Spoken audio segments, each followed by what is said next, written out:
Oke, kembali lagi di Apa Kabar Indonesia Pagi. Tadi juga Mas Idam nampaknya tidak bisa melanjutkan perbincangan atau dialog pada pagi hari ini karena sudah ada agenda selanjutnya. Saya mau ke Prof. Gayus. Prof, kalau melihat kan tadi Mas Idam juga sempat mengatakan bahwa sudah juga mengklarifikasi ke Bawaslu apakah sebenarnya ruhnya ini kan ada di Bawaslu, baru ke PT UN. Tapi tadi dikatakan oleh KPU ini tidak ada di Bawaslu, langsung loncat ke PT UN. Apakah memang seperti itu? Tidak step by step begitu, Prof. Gayus? Inilah Bapak dialog pagi ini pun masih belum bisa menerima keterangan saya. Ini bukan satu proses yang dipandang oleh kami menimbulkan kerugian bagi kami. Kalau dikatakan berkali-kali Bawaslu, kami paham waktunya 5 hari, batas waktunya kami sangat paham. Yang kami lakukan adalah gugatan terhadap perbuatan melawan hukum, bukan prosesnya. Ini orangnya. Jadi yang pertama kalau oleh MK itu adalah hasil suara ya, saya ulang-ulangi lagi, hasil suara pemilu dipersengketakan di MK, di putusannya final and binding, betul. Yang kedua ya kembali lagi Bawaslu, ini kalau prosesnya terjadi penyimpangan lalu Bawaslu kemudian ke PT UN. Yang ini langsung ke PT UN kami ditemukan nanti akan diuji di persidangan perbuatan melawan hukum oleh pelakunya. Yang pertama hasilnya, yang kedua lembaga, yang kedua adalah prosesnya. Yang ini yang kami ajukan adalah orangnya, pelakunya, yaitu ketua dan anggota dari KPU. Supaya jelas. Oke. Prof. Gayus, artinya dalam penyampaian pendahuluan itu akan disampaikan bukti-bukti apa saja yang akan dilampirkan begitu Prof, yang menandakan bahwa KPU ini melanggar hukum? Saya ulangi lagi, kehendak kami untuk menguji adanya pelanggaran hukum itu sudah dilakukan sidang di PT UN yang bernama dismisal. Sidang apa itu? Dismisal adalah sidang yang dipimpin oleh Ketua PT UN untuk melakukan sebuah penelitian, filter apakah perkara ini layak diperiksa. Saya ingatkan lagi ya, tidak ada Bawaslu di perbuatan kami, tidak ada kaitan dengan prosesnya, tidak ada kaitan dengan hasilnya.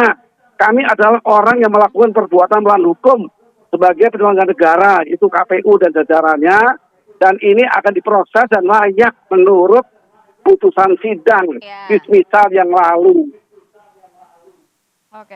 Oke, saya mau ke Prof. Andi. Prof. Andi, kalau melihat ini sebenarnya kalau kedudukan di mata hukum seperti apa? Kan sudah ada putusan dari MK, kemudian nanti kita masih menunggu putusan dari Petun. Seperti apa sebenarnya kalau mungkin bisa dijelaskan pada masyarakat? Ya, saya mencoba mengikuti pola berpikir dari Prof. Gayus. Bahwa ini katanya perbuatan melawan hukum. Tentunya perbuatan melawan hukum itu ada produknya. Apa sih produknya? Ya, tidak menggantung begitu saja. Pasti ada bukti-bukti disampaikan ya dalam tim hukum PDIP ini. Ya, dari Prof. Gayus tadi katakan sudah melalui proses dismissal, ya, karena itu memang buktinya apa ya. Kemudian kalau seandainya suatu perbuatan melawan hukum, tentunya ada produk, ada yang dihasilkan. Misalnya seperti orang menabrak mobil, ya kan?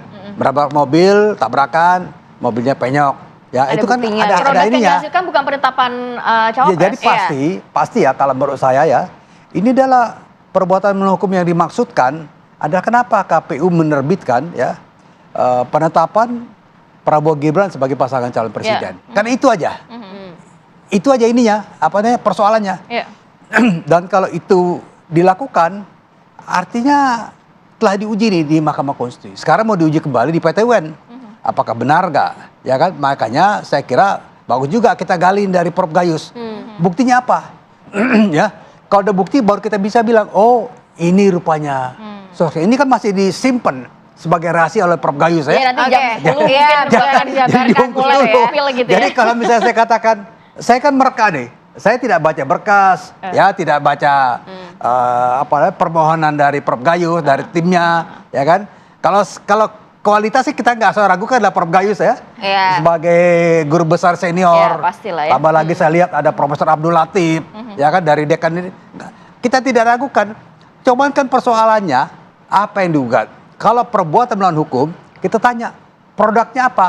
Oke, tapi Prof End begini, kalau prosesnya. memang hasilnya PT UN mengabulkan atau memutuskan bahwa ada pelanggaran hukum yang dilakukan oleh KPU, hukumnya akan seperti apa dampaknya?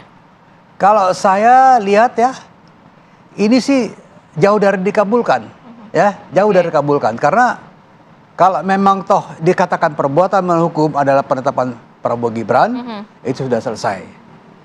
Jadi memang ini dismissal ini hanya persoalan administratif, ya. Surat kuasanya benar nggak, bukti yang diajukan ada atau tidak. Kira-kira ini bukan dismissal ini bukan berarti disetujui gugatannya enggak. Oke. Menuju disetujui misalnya, Oh, menuju iya. disetujui juga enggak. Oleh karena itu bagus juga nih kalau tadi kita tanya Prof Gayus nih, ya. Buktinya apa sih, Prof? Ya kan? Bukti P1-nya apa, bukti Oke, P2-nya kita apa. tanyakan langsung. Itu Oke, penting pada Prof Gayus kita apakah tanya nih. sudah Supaya mau jelas. spill bukti apa yang nantinya akan dihadirkan pada sidang perdana? Kami memiliki sejumlah besar bukti-bukti diawali dan sampai nanti di akhirnya. Ya tentunya seperti itu. Tentu Prof. Andi Asrun tidak perlu kami beri kuliah. Beliau seorang guru besar juga. Tentunya sangat tahu pelanggaran berakibat kepada apa. Berakibat dengan dibuktikan berakibat kepada kerugian. Sama PT UN, buku perdata sama pada kerugian. Nah, kerugian-kerugian ini memang tidak bisa membatalkan putusan MK. Berulang-ulang sudah saya katakan. Baik, Tidak baik. bisa, itu Ya, final siap. and binding. Erga omnes, itu Oke. jelas. Tetapi dengan Oke, baik. Mungkin Prof singkat saja, nantinya kan Dengan perlu- masih kalau misalnya dikabulkan atau tidak, apakah Jangan, masih telah akan terjadi panjang dalam arti perbuatan melawan akan hukum. banding kemudian Itulah kasasi, Prof, putusan yang kami- dari sisi kenapa? nantinya kalau misalnya Izinkan saya bicara dikabulkan dulu. atau ditolak oleh PT UN, ya oke silakan Prof. Ya, Singkat itu saja. itu satu hal yang akan terjadi, dikabulkan apa ditolak. Kalau dikabulkan, apa yang dikabulkan? Oke. Yang dikabulkan seperti saya katakan tadi, dikabulkan untuk menghukum tergugat dalam hal ini KPU tidak melakukan tindakan pemerintahan yang berkaitan dengan menentukan apa pelantikan kalau sekarang karena sudah penentu sudah wakil presiden terpilih karena disinilah persoalannya. Prof. Asrun mohon maaf ya tentunya Bapak Baik. juga paham nanti tentu putusan bisa ditolak dan dikabulkan. Kalau ditolak apakah pertimbangan hukumnya sudah tepat? Itu juga buat kami kemenangan. Oke, baik. Prof Gayus, kita sama-sama nanti akan melihat ya jalannya sidang gugatan perdana hari ini pada pukul 10 waktu Indonesia Barat. Terima kasih Prof Terima Gayus. kasih, Prof Terima Gayus kasih dan Prof Andi Andi. Asrun. Terima kasih. Sama-sama. Sehat selalu. Saya sehat.